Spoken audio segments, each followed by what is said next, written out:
Ang himala ng 72 ng oras sa Maynila. Mga kaibigan, may nangyari na hindi ninyo paniniwalaan. Ma'am, hindi na po ba kami makakauwi ng Amerika? Tanong ni Marcos. 11 taong gulang, habang lumuluha. 15 estudyante ng middle school mula sa East Side, ang pinakadelikadong lugar sa Detroit, Michigan, ang napilitang mag-emergency landing sa Ninoy Aquino International Airport, NAIA sa Maynila, Pilipinas, habang papunta sana sa Singapore para sa kanilang unang overseas trip. Ito ay dahil sa isang malakas na bagyo, alam ba ninyo? Sa loob lamang ng 72 oras mula nang tumapak ang mga batang ito, na lumaki sa gitna ng krimen at karukhahan at hindi pa nakakalabas sa sarili nilang district, sa lupain ng Pilipinas, natagpuan nila ang layunin ng kanilang buhay. Pagbalik nila sa Amerika, lahat sila'y nag-aral ng masigasig. Isang himala ang nagsimula sa simpleng pagkaligaw sa paliparan. Isang nakakaantig na drama ang isinilang mula sa insidente ng pagnanakaw ng merienda sa isang sari-sari store. At 5 taon pagkatapos, 3 sa mga batang ito ay nakapag-aral sa universidad sa Pilipinas, at lahat sila ay nakatapos ng high school, isang himalang hindi pa nakikita sa kasaysayan ng edukasyon sa Amerika. Ano ang nakita nila sa Pilipinas? Bakit ang mga bata na nasa bingit ng kawalan ng pag-asa ay nakahanap ng liwanag ng pag-asa? Ako si Sarah Johnson, isang guro na nagtuturo ng social studies sa Roosevelt Private Middle School sa Detroit sa loob ng 15 taon. Ang ikukuwento ko sa inyo ay ang 72 oras na personal kong naranasan noong Setyembre ng nakaraang taon. Bago ako magsimula, kung maaari lang ay mag-like at mag-subscribe kayo sa channel na ito para mas marami pa akong maibahaging kahangahangang kwento. Kumusta? Ako si Sarah Johnson, isang guro sa Roosevelt Middle School, na matatagpuan sa pinakamahihirap na lugar sa Detroit. Noong Setyembre, 15 estudyante mula sa aming paaralan ang napili para sa isang exchange program kasama ng isang youth facility na pinamamahalaan ng isang charity organization sa Singapore. Lahat ng napiling bata ay lumaki sa lubhang mahirap na sitwasyon. Si Marcos Williams, 30 taong gulang, ay sinusuportahan ang kanyang ina at 4 na kapatid sa pamamagitan ng part-time job habang ang kanyang ama ay nasa kulungan. Si Jasmine Johnson, 14 taong gulang, ay pinalaki ng kanyang lola at hindi niya makita ang kanyang ina na drug addict. Si Tyrone Brown, 13 gulang, ay nawalan ng ama sa isang shooting incident noong nakaraang taon at nagdurusa sa sakit ng kalooban. Para sa mga batang ito, ang biyahe sa Singapore ay ang kauna-unahang pag-asa sa kanilang buhay. Hindi pa sila nakakasakay sa eroplano. Hindi nila alam kung anong uri ng lugar ang ibang bansa. Ngayon lang sila kumuha ng pasaporte. Ito ay isang biyahe na natupad sa loob ng 1 taon sa pamamagitan ng pangangalap ng pondo ng mga lokal na simbahan at volunteer groups. Nang umalis kami sa Detroit Airport, ang mukha ng mga bata ay puno ng pag-asa at pag-aalala. Para sa marami sa kanila, ang makalabas lamang sa kanilang district ay isang malaking pakikipagsapalaran na. Sa eroplano, lahat sila ay nakatitig sa bintana, pinagmamasdan ang tanawin sa labas. Ngunit sa itaas ng karagatang Pasipiko, nagkaroon ng anunsyo mula sa piloto. Dahil sa isang malakas na bagyo, ang international airport sa aming destinasyon ay isinara, at para sa kaligtasan, kami ay pupunta sa Ninoy Aquino International Airport, NAIA sa Maynila, Pilipinas. Agad na nabalutan ng takot ang mga bata. Karamihan sa kanila ay hindi alam kung nasaan ang Pilipinas. Nagtanong si Tyrone, habang nanginginig ang boses. Ma'am, Pilipinas po ba? Yun bang maraming typhoon? Ang tanging naaalala niya ay ang mga lumang pelikula tungkol sa sakuna. Si Marcos ay naiyak na nagtanong, hindi na po ba kami makakabalik sa bahay? Nag-aalala naman si Keisha Davis, 14 taong gulang, kung maaari siyang tumawag sa kanyang ina. Karamihan sa mga bata ay hindi alam kung paano makikipag-ugnayan sa ibang bansa. Sa totoo lang, nagpanik din ako. Kinailangan kong dalhin ang 15 bata sa isang bansang hindi namin pinaplano. Mula sa charity organization sa Singapore, nakatanggap kami ng mensahe na hindi kami makakapasok sa loob ng 3 araw hanggang sa lumipas ang bagyo. Lumapag kami sa NAIA bandang alas 11 ng gabi. Sa pagdating sa kalaliman ng gabi, ang mga bata ay pagod at halos umiyak sa takot. Si Tyrone ay namutla at nagtanong, dito po ba kami magpapalipas ng gabi? Ngunit mula nang bumaba kami sa eroplano, ang aming karanasan ay naging ganap na naiiba sa inaasahan namin. Una, ang mga bata ay namangha sa liwanag at kasiglahan ng paliparan. Wow, parang pelikula. Sigaw ni Marcos. Hindi ito may hambing sa kalakihan at kagandahan ng airport sa Detroit. Habang papunta kami sa immigration, nangyari ang unang himala. Nang kami ay nalilito, isang opisyal ng paliparan ang lumapit at nagtanong sa Ingles. Mayroon po ba kayong problema? Nakita niya ang edad ng mga bata at agad na naunawaan ang sitwasyon. Mga estudyante po kayo mula sa Amerika. Mahirap po ba dahil sa bagyo? Magiliw niyang sinabi. Ang pangalan ng opisyal ay Kuya Noel, at sinabi niya na ang kanyang anak ay kaedad lang ng mga bata. Nang marinig ni Kuya Noel ang aming sitwasyon, sinabi niya, "Sandali lang po," at nagsimula siyang makipag-ugnayan sa kung saan. Pagkalipas ng 5 minuto, dumating ang 3 staff, kasama ang isang opisyal na marunong mag-Ingles. Sa kabila ng hating gabi, mabilis ang kanilang pagkilos, na parang naghihintay na sila para sa amin. Ang pinakanagulat sa mga bata ay wala ni isa sa kanila ang nagpakita ng pagkaasiwa. Sa halip, tinanggap nila kami na may pakiramdam na, "Salamat at nagpunta kayo sa Pilipinas." Nagtanong si Jasmine, pabulong, "Ma'am, bakit po sila napakabait?" Ang proseso ng immigration ay naging mas madali kaysa sa inaasahan. Ang immigration officer ay tumingin sa mga bata at nagtanong sa Ingles, na may pag-aalala, "Welcome sa Pilipinas. Okay lang po ba kayo?" Ang mga opisyal ay maingat na tumulong sa pagpuno ng mga dokumento, at natapos ito sa loob ng mga 15 minuto. Sa baggage claim, isa pang nakakaantig na pangyayari ang naganap. Habang naghihintay kami sa aming mga bagahe, isang pamilyang Pilipino na malapit sa amin ang lumapit sa mga bata. Nagtanong ang ama sa simpleng Ingles, "Saan po kayo galing?" Nang sumagot ang mga bata, "Detroit, Amerika," ang buong pamilya ay ngumiti at kumaway. Ang isang batang babae na kasing edad ng elementary ay nag-alok na ibahagi ang kanyang pulveron, candy sa mga bata. Nag-aalangan si Marcos noong una, ngunit naantig siya sa wagas na kabaitan ng bata at tinanggap ito. "Salamat po," ang kanyang nanginginig na boses. Nang lumabas kami sa paliparan, lahat ng bata ay napasigaw sa ganda ng tanawin sa gabi. "Wow, ang ganda! Ito ba talaga ang Asia? Parang nasa pelikula."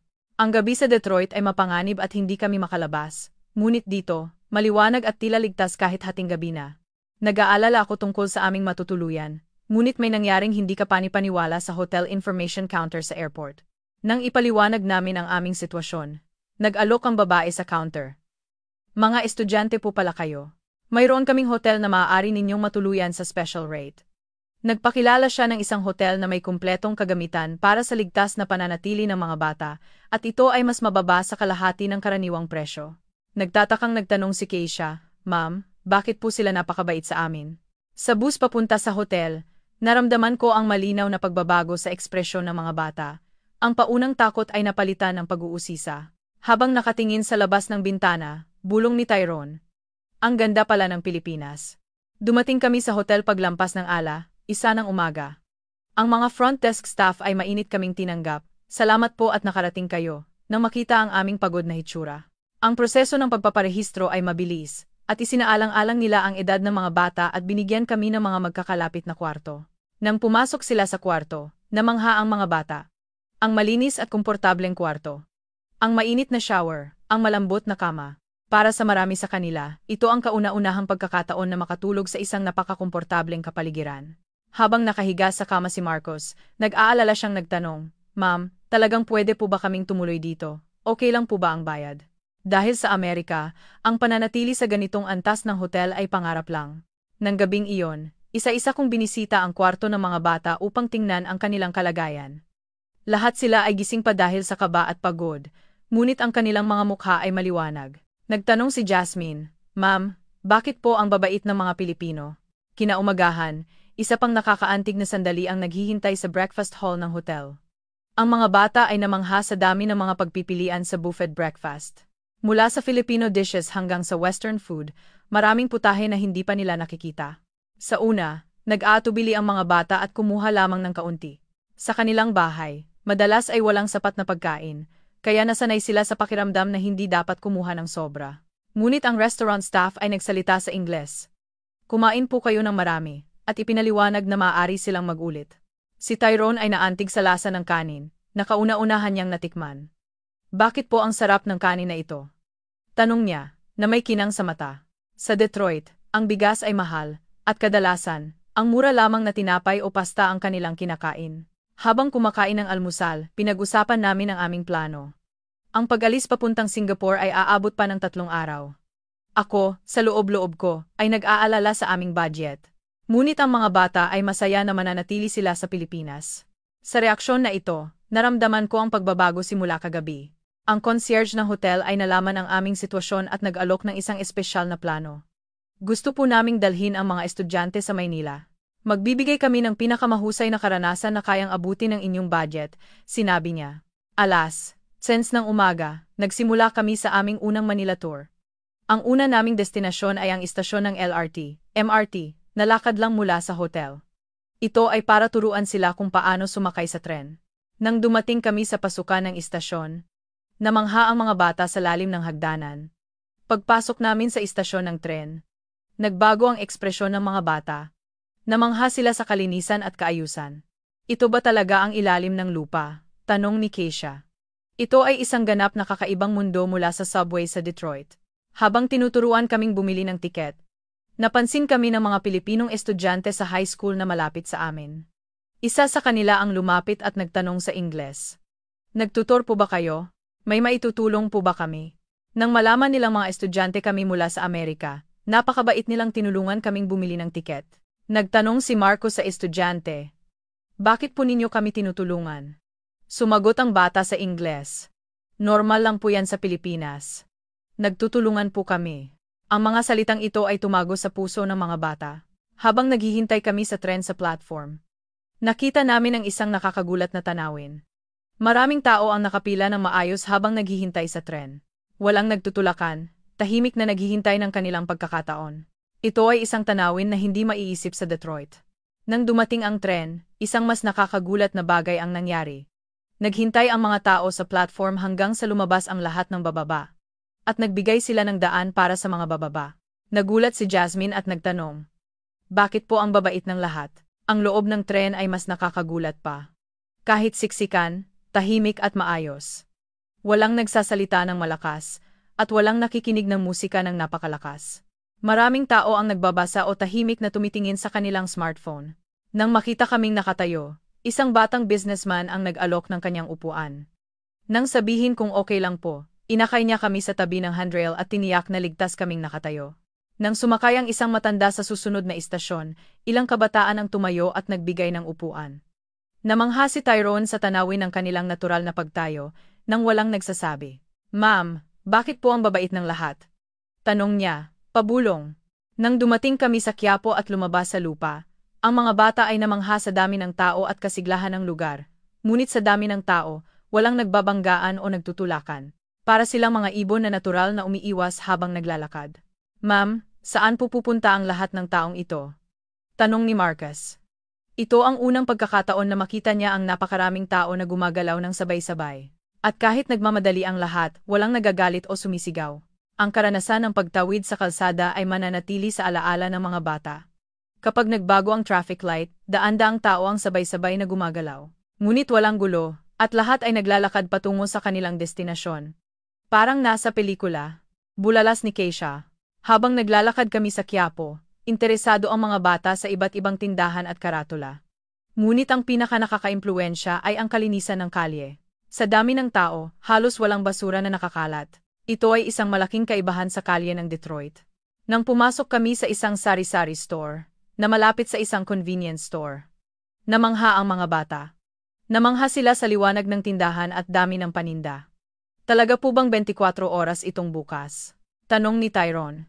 Sa Detroit, halos walang tindahan na bukas sa gabi. Dito naganap ang isang hindi malilimutang pangyayari.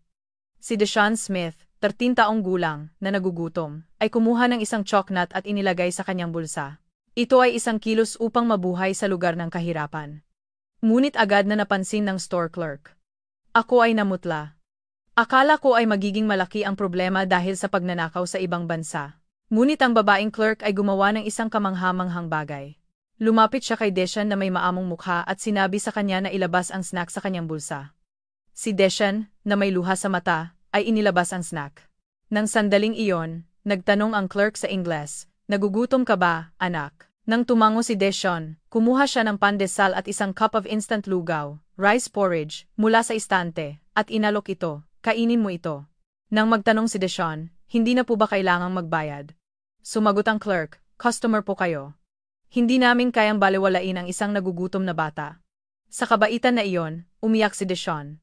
Umiyak din ang ibang mga bata nang makita ang tanawing ito. Sa Amerika, kung makikita kang nagnanakaw, tatawag agad ng pulis. Ngunit dito, ibang-iba ang reaksyon. Si Marcus ay naiyak at nagtanong. Madumi po ang damit namin, bakit po sila napakabait sa amin?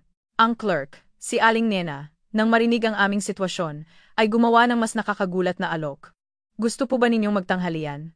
Mayroon po tayong masarap na karinderya, local, eatery, sa malapit. Ipakikita ko sa inyo, sinabi niya. Ginamit niya ang kanyang oras ng pahinga upang akayin ang gispino sa amin sa karinderya.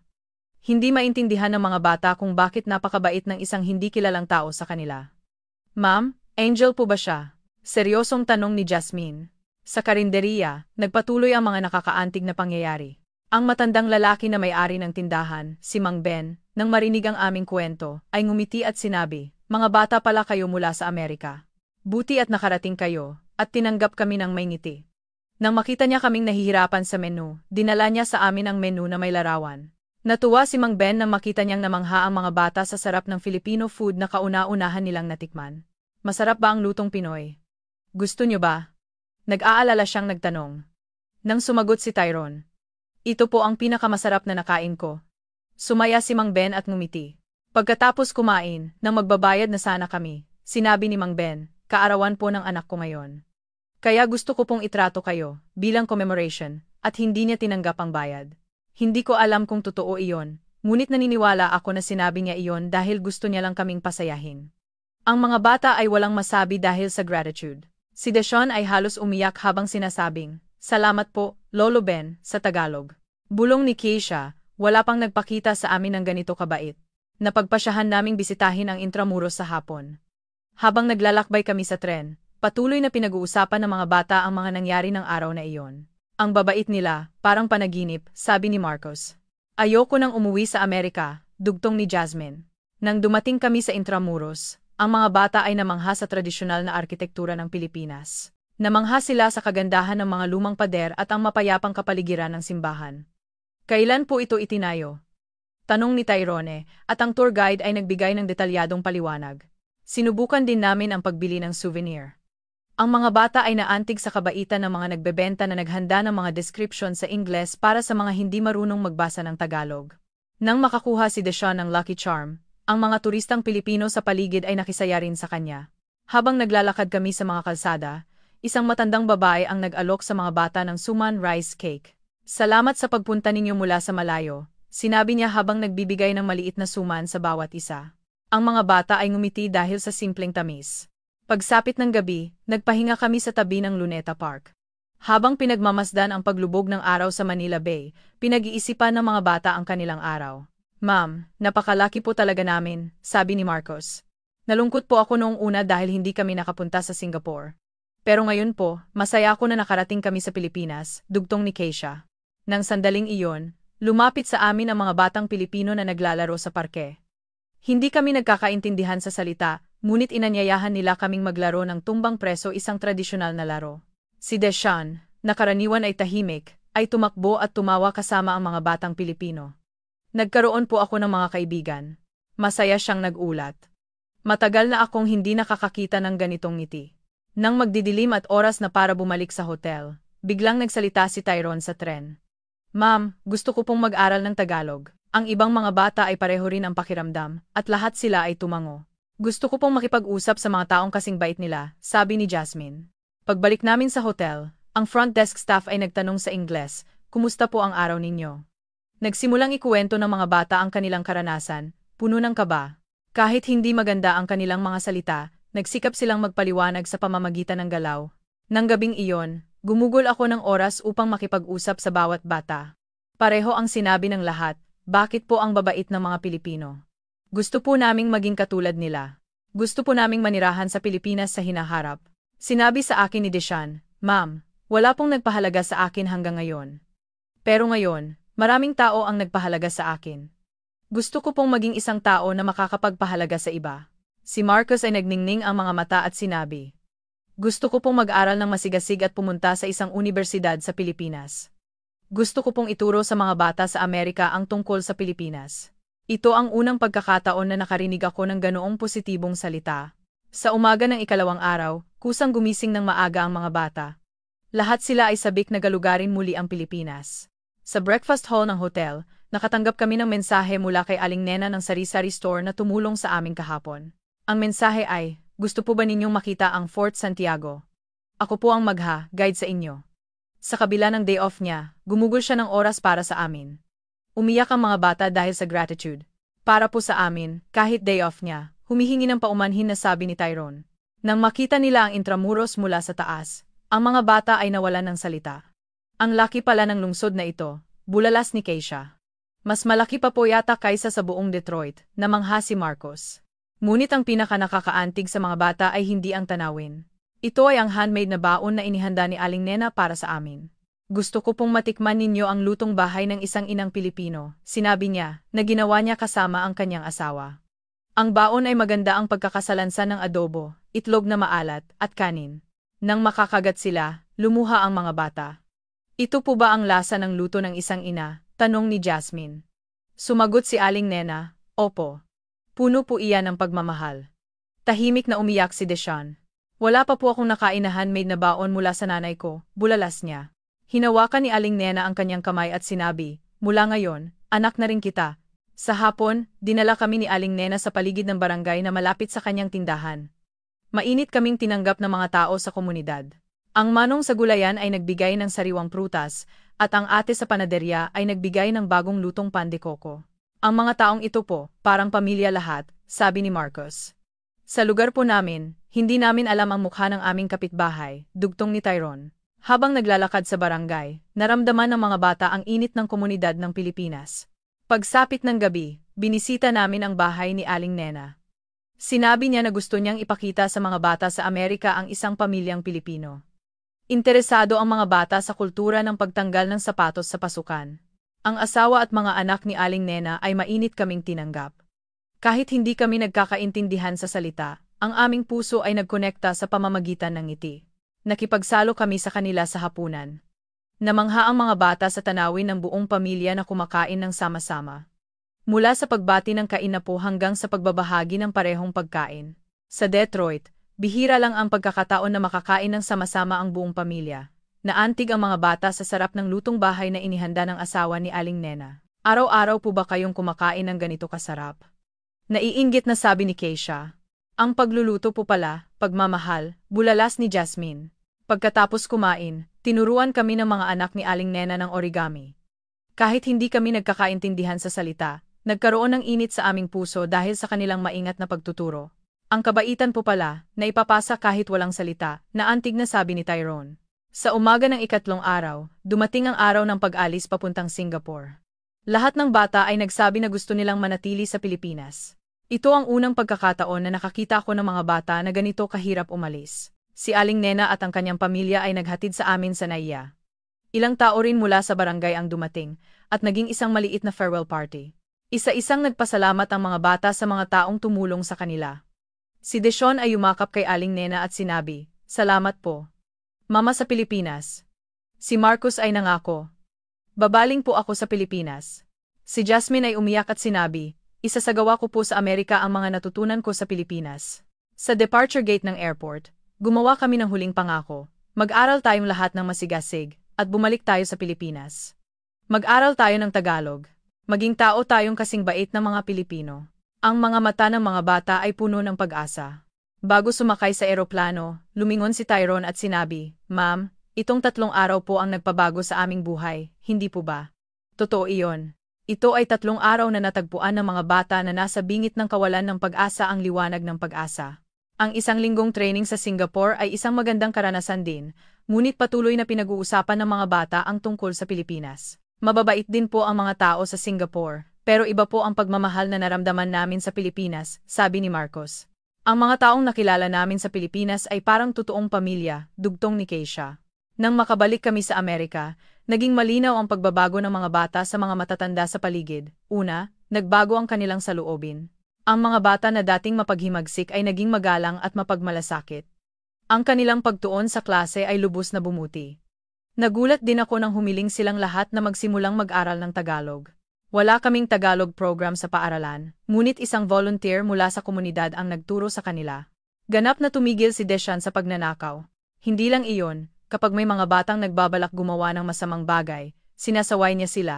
Isipin mo, ano kaya ang iisipin ng mga tao sa Pilipinas? Nagulat ang kanyang pamilya sa kanyang pagbabago. Ang grades ni Marcos ay bumuti ng husto. Nagkaroon kasi siya ng layunin na makapasok sa isang unibersidad sa Pilipinas. Nag-aral siya sa aklatan pagkatapos ng klase at nagtatrabaho sa weekend upang mag-ipon ng pondo para sa college. Umiyak ang kanyang ina at sinabing, "Parang ibang tao na ang anak ko." Ikinuwento ni Jasmine ang kanyang karanasan sa Pilipinas sa kanyang lola at sinabing, "Lola, dapat ka ring pahalagahan," at mas nagpahalaga siya sa kanyang lola kaysa dati. Natuwa ang kanyang lola at sinabing, "Hindi ko inakala na magiging ganito kabait ang apo ko." Ang pagbabago ng mga bata ay kumalat sa buong paaralan. Nagkaroon ng interes ang ibang estudyante sa Pilipinas at nagtatag ng Filipino Culture Club. Nagkaroon kami ng oras para mag-aral ng kultura at wika ng Pilipinas isang beses sa isang linggo. Ang pinaka-nakakagulat ay ang mga bata ay kusang nagsimula ng fundraising. Gusto nilang ibalik sa iba ang kabaitan na natanggap nila sa Pilipinas, kaya nagsimula silang magbigay ng tulong sa mga pamilyang nangangailangan sa komunidad.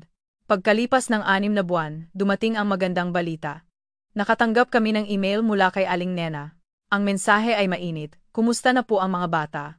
Paminsan-minsan, naalala namin kayo. Kayo po ay palaging welcome na bumisita sa Pilipinas." Tuwang-tuwa ang mga bata. Agad silang nagsimulang sumulat ng sagot. Nagpadala sila ng mensahe sa Tagalog. "Maraming salamat po. Inaasahan po namin ang muling pagkikita."